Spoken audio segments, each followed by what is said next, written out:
أن الحمد لله نحمده ونستعينه ونستغفره ونعوذ بالله من شرور أنفسنا ومن سيئات أعمالنا. من يهده الله فلا مضل له ومن يضلله فلا هادي له. وأشهد أن لا إله إلا الله وحده لا شريك له وأشهد أن محمدا عبده ورسوله. يا أيها الذين آمنوا اتقوا الله حق تقاته ولا تموتن إلا وأنتم مسلمون. يا أيها الناس اتقوا ربكم الذي خلقكم من نفس واحدة وخلق منها زوجها وبث منهما رجالا كثيرا ونساء واتقوا الله الذي تساءلون به والأرحام إن الله كان عليكم رقيبا. يا أيها الذين آمنوا اتقوا الله وقولوا قولا سديدا يصلح لكم أعمالكم ويغفر لكم ذنوبكم ومن يطع الله ورسوله فقد فاز فوزا عظيما. أما بعد فإن خير الحديث كتاب الله وخير الهدي هدي محمد صلى الله عليه وسلم وشر الأمور محدثاتها وكل محدثة بدعة وكل بدعة ضلالة وكل ضلالة في النار. أعوذ بالله السميع العليم من الشيطان الرجيم من همزه ونفخه ونفثه. بسم الله الرحمن الرحيم. ليس البر أن تولوا وجوهكم قبل المشرق والمغرب ولكن البر من آمن بالله واليوم الآخر والملائكة والكتاب والنبيين وآتى المال على حبه ذوي القربى واليتامى والمساكين وابن السبيل والسائلين وفي الرقاب وأقام الصلاة وآتى الزكاة والموفون بأحدهم إذا عاهدوا والصابرين في البأساء والضراء وحين البأس أولئك الذين صدقوا وأولئك هم المتقون. رب اشرح لي صدري ويسر لي أمري واحلل عقدة من لساني يفقهوا قولي. سبحانك لا علم لنا إلا ما علمتنا إنك أنت العليم الحكيم وتب علينا إنك أنت التواب الرحيم. تمام قسم کی تعریف کبریائی حمد و ثنا اس اللہ وحدہ لا شریک کی لائق و زیبا ہے جس نے اس ساری کائنات کی تخلیق فرمائی، ہماری ضرورتوں کے واسطے ہر ایک چیز کو مہیا فرمایا، ہماری رشد و ہدایت کے لیے انبیاء اور رسولوں کا سلسلہ جاری فرمایا اور ہمیں مسلمان بنایا. درود اور سلام نازل ہو تمام انبیاء کرام علیہم الصلاۃ والتسلیم پر، خصوصاً امام کائنات امام الانبیاء افضل البشر خاتم النبیین شفیع المذنبین رحمۃ للعالمین محمد صلی اللہ علیہ وسلم پر. اللهم صل على محمد وعلى آل محمد كما صليت على إبراهيم وعلى آل إبراهيم إنك حميد مجيد. اللهم بارك على محمد وعلى آل محمد كما باركت على إبراهيم وعلى آل إبراهيم إنك حميد مجيد. معزز حاضرین جمعہ، عزیز بچوں، خطبہ مسنونہ کے بعد سورہ بقرہ سورہ نمبر 2 آیت نمبر 177 کی تلاوت آپ کے سامنے کی گئی. انشاءاللہ اسی آیت کریمہ کی روشنی میں کچھ باتیں آپ کے سامنے رکھنی ہیں. اللہ تعالیٰ سے دعا ہے کہ اللہ تعالیٰ ہمیں حق کہنے، حق سننے، حق سمجھنے اور حق باتوں پر عمل کرنے کی توفیق عنایت فرمائے. آمین. آیت کریمہ کا ترجمہ سن لیجئے. اللہ رب العزت نے سورہ بقرہ سورہ نمبر 2 آیت نمبر 177 میں ارشاد فرمایا، لیس البر ان تولوا وجوہکم قبل المشرق والمغرب. نیکی یہ نہیں ہے کہ تم اپنے چہرے کو مشرق یا مغرب کی طرف کرو. ولکن البر من آمن باللہ والیوم الآخر. ہاں نیکی تو یہ ہے کہ تم اللہ پر ایمان رکھو اور یوم آخرت پر ایمان رکھو. والملائکۃ والکتاب والنبیین.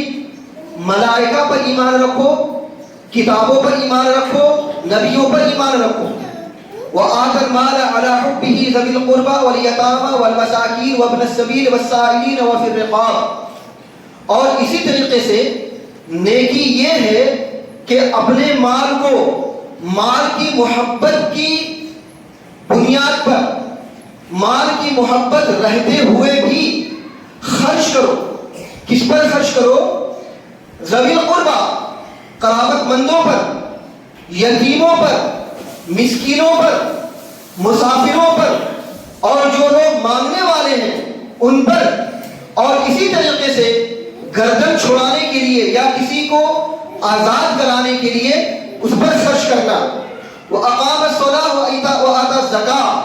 اسی طریقے سے نیکی یہ ہے نماز کو قائم کرنا، زکات ادا کرنا، اور اسی طریقے سے نیکی یہ ہے کہ جب وعدہ کرے تو وعدہ کو پورا کیا جائے، وَالصَّابِرِينَ فِي الْبَأْسَاءِ وَالضَّرَّاءِ وَحِينَ الْبَأْسِ، اور نیکی یہ ہے کہ مصیبت میں، پریشانی میں، دکھ میں اور بیماری میں، اور جب دشمن سے مٹبھیڑ ہو جنگ کے موقع پہ، ان تمام مواقع پہ صبر کرے۔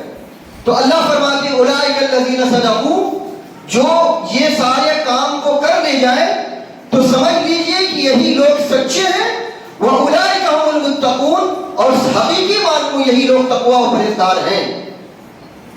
آج کی تاریخ میں بہت سارے لوگ مسلمان ہیں جو اپنے ایمان کا اور مسلمان ہونے کا دعویٰ کرتے ہیں، لیکن حقیقی مسلمان کون ہے، سچا مسلمان کون ہے؟ قرآن کریم کی جہاں بہت ساری آیات ہیں جو حقیقی ایمان کو اور اسلام کو پرکھا جا سکتا ہے، انہی آیات میں سے ایک آیت یہ بھی ہے۔ یعنی اس آیت کریمہ کی روشنی میں آپ اپنا ایمان کا جائزہ لے لیجیے، اپنے اسلام کا جائزہ لے لیجیے کہ آپ صحیح معنوں میں مسلمان ہیں یا صرف آپ کا مسلمان ہونے کا دعویٰ ہے۔ گویا کہ یہ آیت کریمہ ایک کسوٹی ہے، ایک کسوٹی ہے اپنے آپ کو پرکھنے کا۔ تفسیر جلالین ایک کتاب ہے تفسیر کی، اس کا جب آپ مطالعہ کریں گے تو آپ پائیں گے کہ شریعت اسلامیہ کی جو اساس ہوتی ہے، جو بنیاد ہوتی ہے، بنیادی چیز کیا ہے شریعت اسلامیہ کی؟ شریعت اسلامیہ کی بنیاد ہے عقائد، یعنی عقیدہ، اور دوسرا نمبر ہے اعمال، اور تیسرا نمبر ہے اخلاق۔ عقیدہ، اعمال اور اخلاق، یہ شریعت اسلامیہ کی اساس ہے، یعنی بنیاد ہے، جڑ ہے۔ اس آیت کریمہ کے اندر میں اللہ سبحانہ و تعالیٰ نے ان تینوں چیزوں کو جمع کر دیا۔ اس کے اندر میں اخلاق بھی ہے، اس کے اندر میں اعمال بھی ہے، اور اسی طریقے سے اس کے اندر میں عقیدہ بھی ہے۔ جو آدمی اپنے ایمان کو جانچنا چاہتا ہو، پرکھنا چاہتا ہو، اور اپنا دیکھنا یہ چاہتا ہو کہ وہ کتنا حقیقی مسلمان ہے، تو اس آیت کریمہ پہ غور و فکر کر لے، اس آیت کریمہ پہ غور و فکر کر لے، اس کے معنی اور مفہوم پر جا کر کے دیکھ لے، تب اس کو اپنے ایمان کا اور اپنے اسلام کا اندازہ بالکل مکمل طور سے انشاءاللہ ہو جائے۔ اللہ کیا فرماتے ہیں اس آیت کریمہ کے اندر میں؟ اللہ سبحانہ و تعالیٰ نے آپ کو جنت کا وعدہ نہیں کیا، نہ اللہ سبحانہ و تعالیٰ نے اس بات کا وعدہ کیا ہے کہ دیکھو تم یہ اعمال کرو گے تو اللہ تم سے راضی اور خوش ہو جائے۔ ہاں، اس آیت کریمہ کے اندر میں آپ کو ایک دعوت فکر دی گئی ہے، وہ یہ کہ آپ ٹٹولیے۔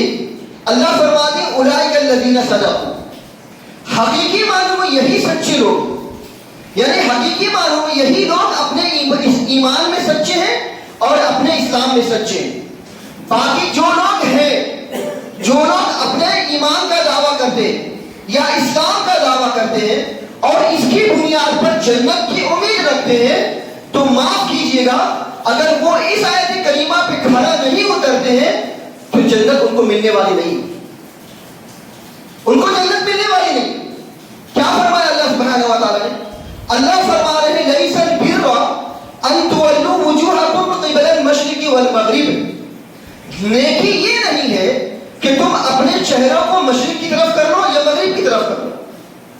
مطلب اگر اس کا بیک گراؤنڈ میں آپ جائیں گے تو آپ کو یہ پتہ چلے گا کہ یہود یہ مغرب کی طرف رخ کر کے نماز پڑھتے تھے، بیت المقدس کا جو مغربی کنارہ ہے اس مغربی کنارے کی طرف رخ کر کے نماز پڑھا کرتے تھے، اور عیسائی یہ بیت المقدس جو مسجد اقصی ہے اس کے مشرقی کنارے کی جانب رخ کر کے نماز پڑھا کرتے تھے۔ شروع میں مسلمانوں کو بھی اس بات کا حکم تھا کہ وہ اپنا رخ مسجد اقصی کی طرف کر کے نماز پڑھیں۔ مسلمان شروع میں مسجد اقصی کی طرف رخ کر کے نماز پڑھا کرتے تھے، لیکن اللہ سبحانہ و تعالیٰ نے ان کو نماز ہی کی حالت میں حکم دیا کہ اپنے رخ کو مسجد اقصی سے مسجد حرام کی طرف موڑ دو۔ چنانچہ مسلمانوں نے مسجد اقصی سے مسجد حرام کی طرف اپنا رخ پھیر دیا۔ تو اب یہودیوں کو ناگوار گزری کہ دیکھو یہ مسلمان ابھی تک تو مسجد اقصی کی طرف رخ کر کے نماز پڑھ رہے تھے، اب ان کو کس بات نے آمادہ کیا یا ان کو کس بات نے ابھارا کہ اللہ سبحانہ و تعالی نے اس آیت کریمہ کے اندر میں ارشاد فرمایا کہ دیکھو نیکی یہ نہیں ہے کہ تم اپنے چہرے کو مشرق کی طرف کر لو، نیکی یہ نہیں ہے کہ تم اپنے چہرے کو مغرب کی طرف کر لو۔ نیکی کیا ہے؟ نیکی کیا ہے؟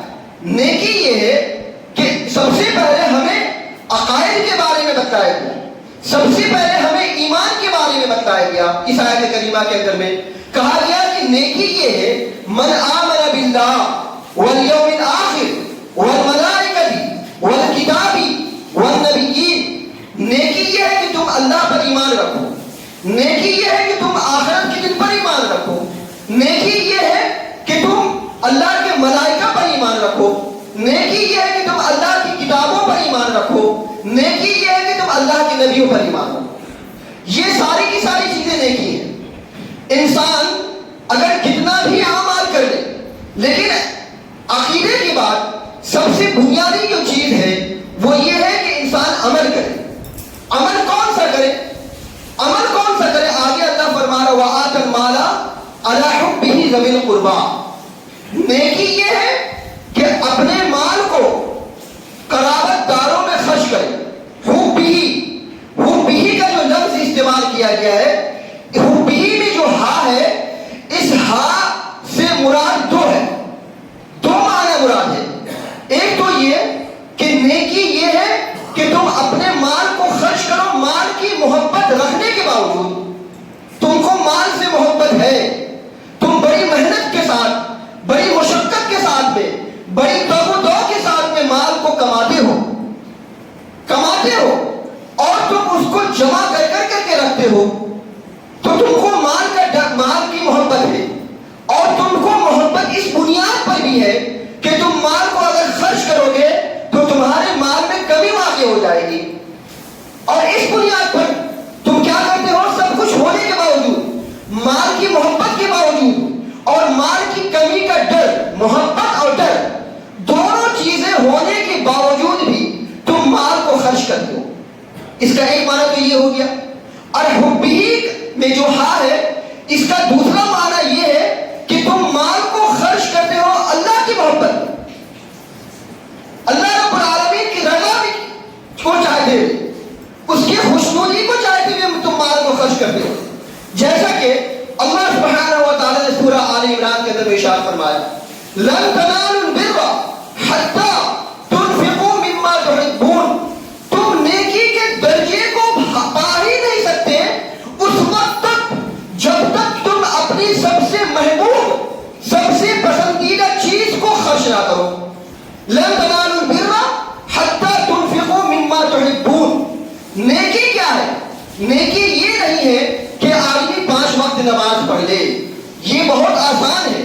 نیکی یہ بھی نہیں ہے کہ آدمی صرف روزہ رکھ لے، یہ بھی بہت آسان ہے۔ نیکی یہ نہیں ہے کہ آدمی حج پہ حج، عمرہ پہ عمرہ کر لے، یہ بھی بہت آسان ہے۔ لیکن اصل نیکی کیا ہے؟ اصل نیکی یہ ہے کہ انسان مال کو اللہ کے راستے میں خرچ کرے، محبت کے باوجود، کمی کا ڈر ہونے کے باوجود، اور اسی طریقے سے اللہ رب العالمین کی رضا اور اس کی خوشنودی کو چاہتے ہیں۔ اللہ فرما رہے ہیں قرآن کریم کے اندر میں سورہ دہر میں وَيُطْعِمُونَ الطَّعَامَ عَلَىٰ حُبِّهِ مِسْكِينًا، اللہ کے نیک بندے تو وہ ہیں کہ جو لوگوں کو کھانا کھلاتے ہیں باوجود اس کے کہ اس کھانے کے خود ضرورت مند ہوتے ہیں۔ کھانا ان کے پاس میں بہت تھوڑا سا ہے، ان کا کھانا ہے، ان کے بال بچوں کا کھانا ہے، لیکن اسی درمیان میں کوئی سائل آ گیا، کوئی بھوکا آ گیا، کوئی مانگنے والا آ گیا، تو اپنا سارا کھانا اٹھا کر کے اس سائل کو، اس بھوکے کو کھلا دیتے ہیں، اپنے بھوکے پیٹ رہ جاتے ہیں۔ اس کو کہتے ہیں ایمان۔ وَيُطْعِمُونَ الطَّعَامَ عَلَىٰ حُبِّهِ، کھانے کی رغبت، کھانے کی شوق رہنے کے باوجود بھی لوگوں کو کیا کرتے ہیں؟ بھوکوں کو کھانا کھلا دیتے ہیں۔ اور کیا فرمایا اللہ سبحانہ و تعالیٰ فرمانا سورہ حشر کے اندر میں. یہ آیت کریمہ آپ کے لیے بہت ہی جامع آیت ہے، جس میں آپ کو پتہ چلے گا کہ تمام چیزوں میں انسان جس سے محبت کرتا ہے. کہ دیکھیے وَيُؤْثِرُونَ عَلَىٰ أَنفُسِهِمْ وَلَوْ كَانَ بِهِمْ خَصَاصَةٌ وَيُؤْثِرُونَ عَلَىٰ أَنفُسِهِمْ وَلَوْ كَانَ بِهِمْ وَمَن يُوقَ شُحَّ نَفْسِهِ فَأُولَٰئِكَ هُمُ الْمُفْلِحُونَ. کامیابی کیا ہے؟ کامیابی یہ ہے کہ انسان اپنی ضرورت کو نہ اختیار کرتے ہوئے، اپنی ضرورت کو نہ پورے کرتے ہوئے، خود حاجت مند ہوتے ہوئے بھی دوسرے کی ضرورت کو پوری کرے. یہ نیکی ہے اور یہی کامیابی ہے. ہمارے یہاں معاشرے کے اندر میں ہم کیا کرتے ہیں؟ مال کو جمع کر کے رکھتے ہیں. جیسا کہ اللہ نے ارشاد فرمایا وَأَمْوَالٌ اقْتَرَفْتُمُوهَا وَتِجَارَةٌ تَخْشَوْنَ كَسَادَهَا. تم مال جمع کیوں کرتے ہو؟ تم اللہ اور اللہ کے رسول کی محبت میں مال جمع کرتے ہو؟ نہیں کرتے ہو. اگر اللہ اور اللہ کے رسول کی محبت میں مال جمع کرتے ہوتے تو اللہ کے راستے میں خرچ کرتے ہوتے تھے. اگر تم اللہ اور اللہ کے رسول کی محبت میں مال جمع کرتے ہوتے تھے تو غریبوں اور مسکینوں اور ضرورت مندوں پر خرچ کیا کرتے ہوتے تھے. لیکن ہمارے یہاں مال کو جمع اس وجہ سے کیا جاتا ہے کہ تاکہ وقت مصیبت آئے تو ہم اس کو خرچ کریں گے. پہلے سے سوچ کے بیٹھا ہوا انسان وقت مصیبت آئے گا، پہلے سے سوچ کے بیٹھا ہوا. اللہ رب العالمین نے کیا فرمایا حدیث قدسی میں؟ اللہ تعالیٰ فرماتے ہیں کہ میں اپنے بندے کے گمان کے ساتھ میں ہوتا ہوں. بندہ جیسے گمان کرتا ہے میں اس کے ساتھ میں ویسے ہی معاملہ کرتا ہوں. اگر بندہ یہ گمان کرتا ہے میں اس مال کو جمع کر کے رکھوں تاکہ وقت میں مصیبت کام آئے، وقت مصیبت آئی جاتی ہے. مصیبت آئی جاتی ہے. کتنے ایسے سارے لوگ ہیں جو 15 20 لاکھ روپے، کبھی ایکسیڈنٹ ہو گیا، کبھی ان کو کوئی بڑی بیماری ہو گئی، ڈاکٹرز کے اور ہاسپٹلز کے ٹیبل پہ جا کر کے 15 20 25 لاکھ روپے لے کے چلے آتے ہیں. کیوں؟ انہوں نے یہی گمان کر کے رکھا وقت مصیبت آئے گا. بہت سارے لوگ ایسے بھی ہوتے ہیں جو مال جمع کرتے ہیں اس بنیاد پہ ان کے بیٹے اور بیٹی کی شادی ہوگی، کسی آشیانے میں، کسی محل میں، کسی پیلیس میں، کسی اور جگہ پہ، کسی بڑے شامیانے میں، کسی سوسائٹی میں، کسی کلب میں، جہاں پہ بڑے بڑے لوگ آئیں گے وہاں پہ ہمیں کم از کم ایک ہال بک کرنے کے لیے لاکھ روپے کی ضرورت پڑے گی، اور اسی طریقے سے ڈش لوگوں کو پیش کرنے کے لیے کئی لاکھ روپوں کی ضرورت پڑے گی. تقریباً 20-25 لاکھ روپے ایک شادی کے لیے لوگ خرچ کرتے ہیں.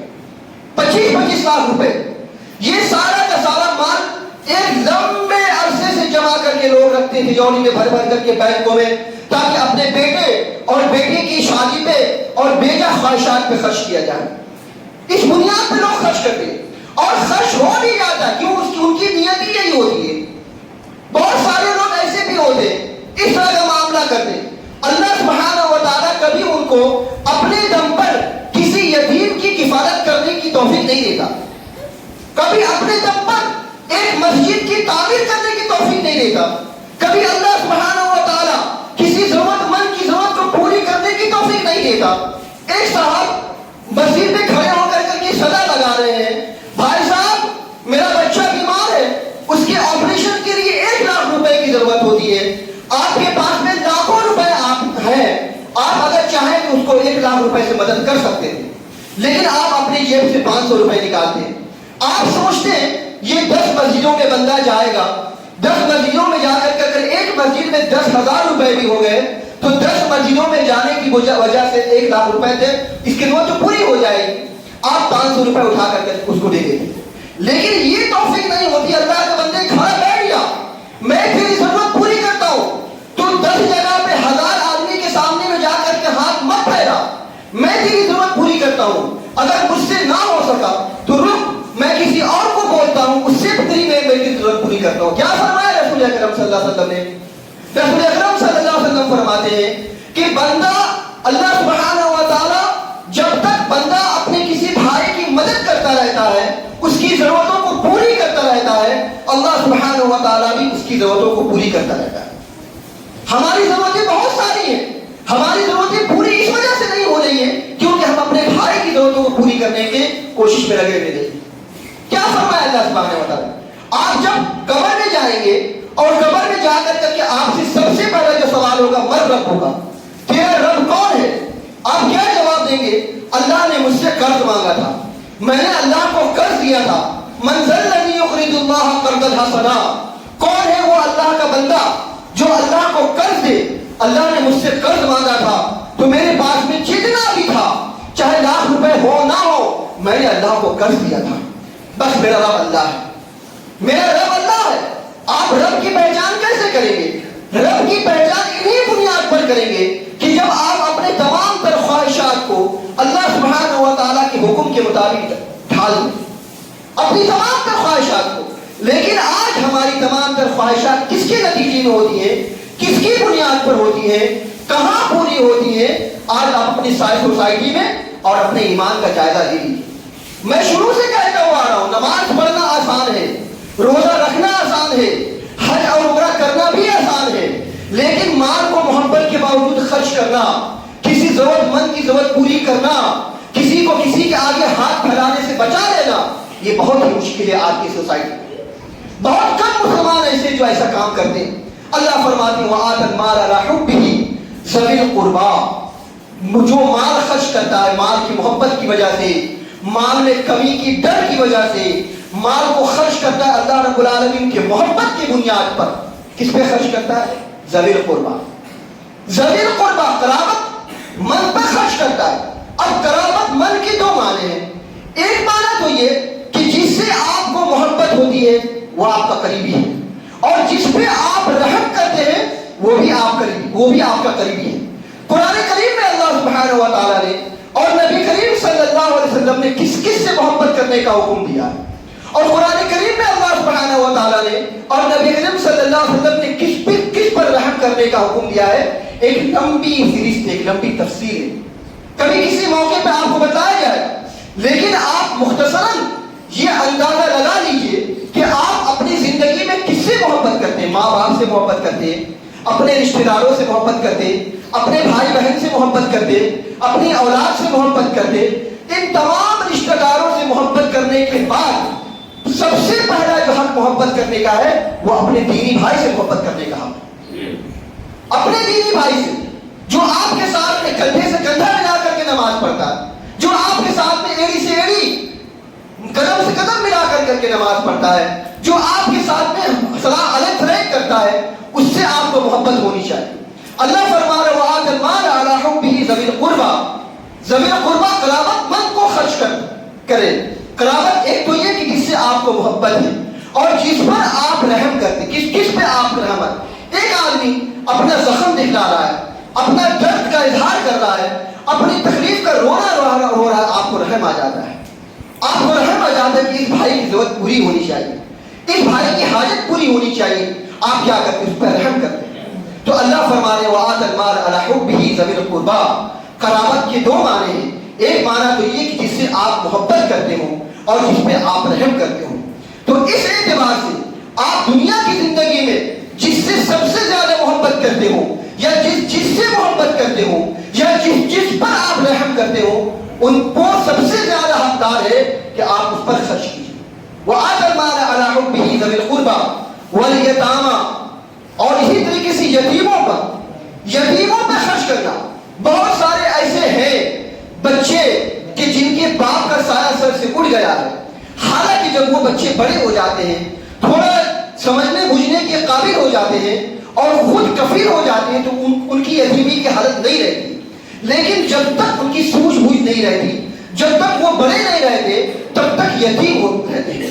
اور اسی یتیمی کی حالت میں بہت سارے حالات ان کے ساتھ میں ایسے ہو جاتے ہیں کہ کبھی تو وہ دہشت گردی کا شکار ہو جاتے ہیں، کبھی تو ایسے ہوتے ہیں کہ کسی کے سامنے میں بھیک مان کے اس کے عادی بن جاتے ہیں. کتنے ایسے لوگ جو ایسے بیچارے بچے ایسے ہوتے ہیں کہ جن کو چوری ڈکیتی پر آمادہ کر دیا جاتا ہے.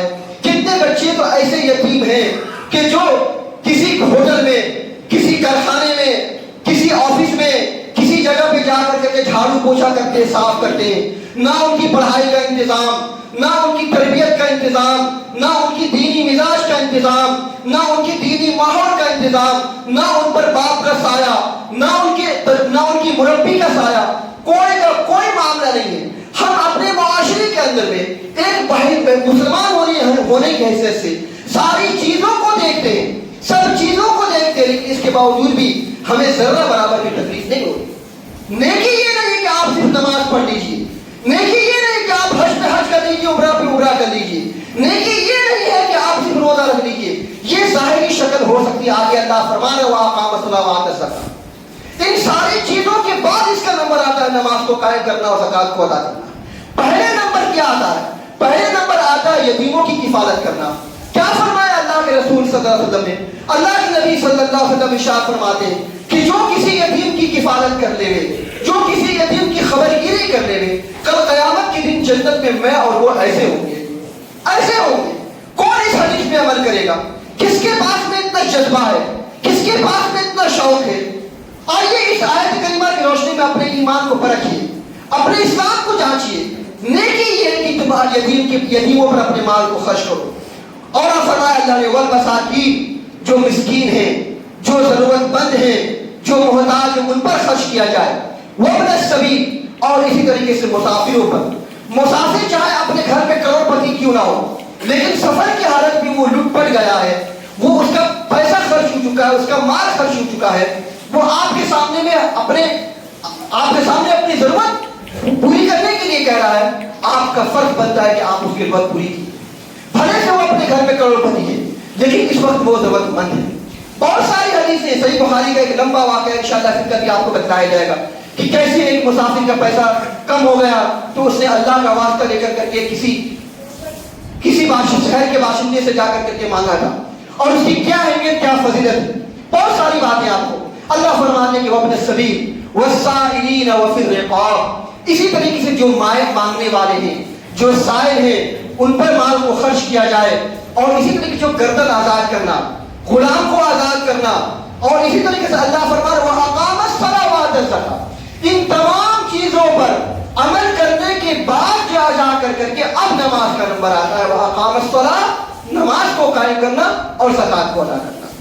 وَالْمُوفُونَ بِعَهْدِهِمْ إِذَا عَاهَدُوا، جب وعدہ کرے تو وعدوں کو پورا کرے۔ یہ نہیں کہ ہمارے یہاں بہت سارے لوگ ایسے ہیں جو کسی سے وعدہ کرتے ہیں لیکن وعدہ خلافی کرتے ہیں۔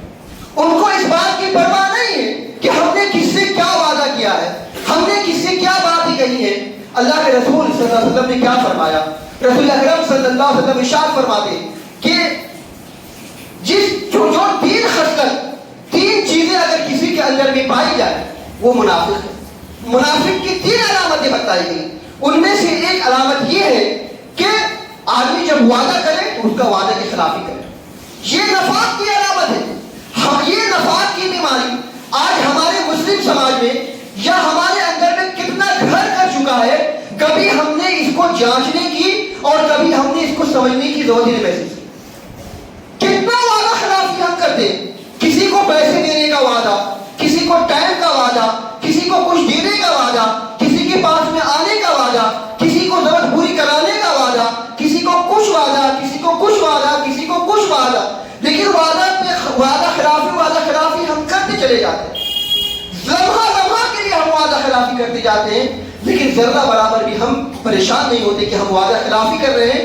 منافقت ہمارے دل میں پائی جا رہی ہے، ہمیں ذرہ برابر بھی افسوس۔ ہم کتنا منافقوں سے قریب ہوتے چلے جا رہے ہیں، کتنا منافقوں سے۔ کیا فرمایا اللہ سبحانہ و تعالیٰ نے؟ اللہ ارشاد فرماتے سورہ توبہ کے اندر میں تمہاری نیکیاں قبول نہیں ہوگی، تمہاری عبادتیں قبول نہیں ہوں گی جب تک کہ تم فاسق ہوگے، گناہ گار ہوگے۔ یہ نفاق بہت بڑا گناہ ہے، یہ منافقت بہت بڑا فسق و فجور والا کام ہے۔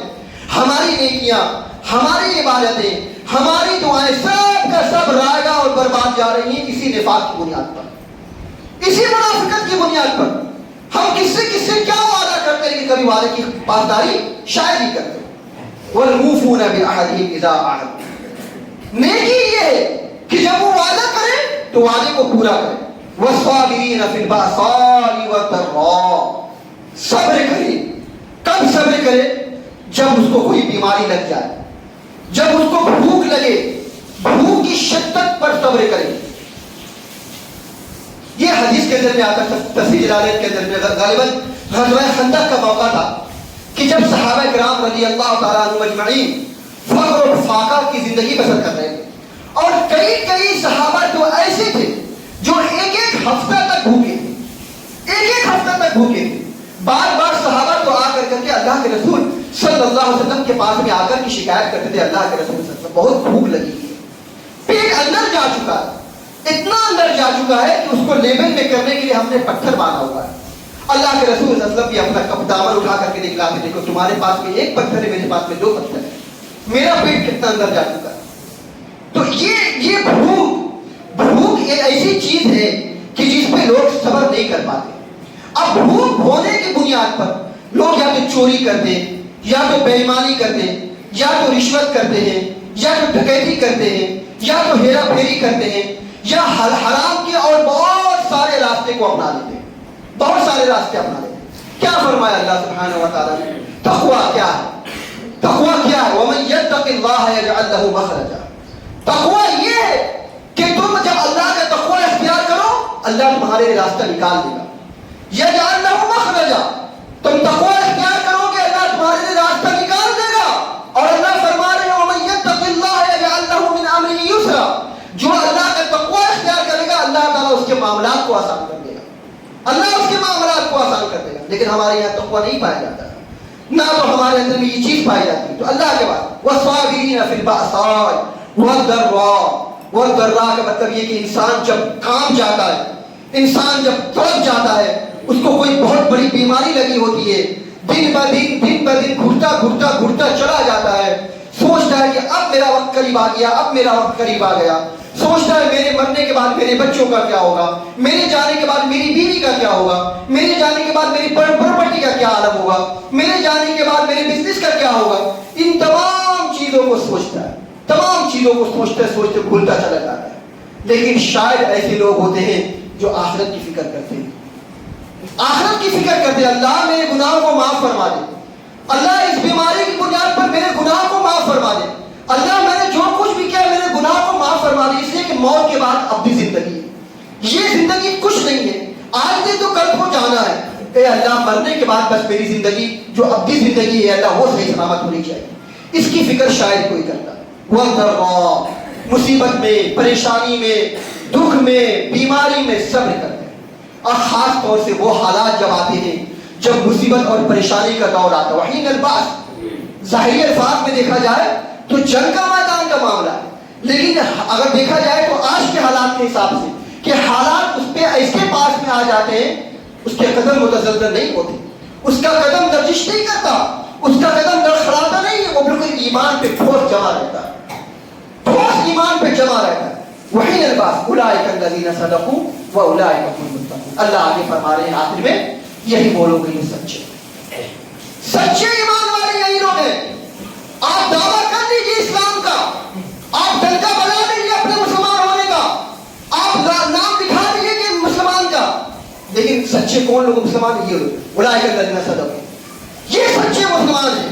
واولئک هم المتقون، صحیح معنوں میں اللہ کا تقوی اختیار کرنے والے، اللہ سے ڈرنے والے یہ لوگ ہیں، یہ لوگ اللہ سے ڈرنے والے ہیں۔ اور اس کے بعد آگے اللہ نے انعام دیا ہے سچے مسلمان کا، آگے اللہ نے جنت کا اور رضا برضا کا وعدہ فرمایا تقوی والوں کا، آگے آپ پڑھیے۔ لیکن اس آیت کریمہ میں اللہ نے نہیں فرمایا، اس آیت کریمہ میں اللہ نے ایک کسوٹی دی ہے، ایک کسوٹی دی، ایک پیمانہ دیا ہے اپنے اسلام کو اور اپنے ایمان کو ناپنے کا۔ ناپ لیجیے کہ آپ ایمان میں سچے ہیں، ایمان میں پکے ہیں کہ نہیں، اگر ہے تو الحمدللہ، نہیں ہے تو اس آیت کریمہ پہ غور کیجیے، بار بار غور کیجیے اور اس کے مصداق اپنے آپ کو بنانے کی کوشش کیجیے، تب جا کر کے آپ حقیقی معنوں میں مسلمان ہوں گے، اور اسی حقیقی مسلمان کا اللہ نے جنت کا وعدہ کیا ہے اور مغفرت کا وعدہ کیا ہے۔ اللہ سبحانہ و تعالیٰ سے دعا ہے اللہ سبحانہ و تعالیٰ ہم سب کو صحیح معنوں میں ایمان کی توفیق عطا فرمائے۔ لا العالمین ہم تمام مسلمانوں کو سچا مسلمان بننے کی توفیق عطا فرمائے۔ لا العالمین ہم تمام مسلمانوں کو اسلام اور اس ایمان کو سمجھنے کی توفیق عطا فرمائے۔ لا العالمین ہمیں جو بیمار ہیں انہیں شفاء کاملہ عاجلہ عطا فرمائے، جو پریشان ہیں ان کی پریشانیوں کو دور فرما، جو قرض دار ہیں انہیں قرضہ ادا کرنے کی توفیق عطا فرما۔ لا العالمین ہمارے بچے اور بچیوں کی حفاظت فرما۔ لا العالمین ہمارے ائمہ اور ہمارے علماء کی حفاظت فرما۔ لا العالمین ہمارے مسلمان بچے اور بچیوں کی حفاظت فرما، ہماری مساجد اور ہمارے مدارس کی حفاظت فرما۔ لا العالمین دنیا کے اندر میں جہاں جہاں کہیں مسلمان پریشان ہیں ان کی پریشانیوں کو دور فرما، جو اپنے رزق کے حلال کے لیے جد و جہد کر رہے ہیں لا العالمین تو ان کی جد و جہد میں کامیابی عطا فرما۔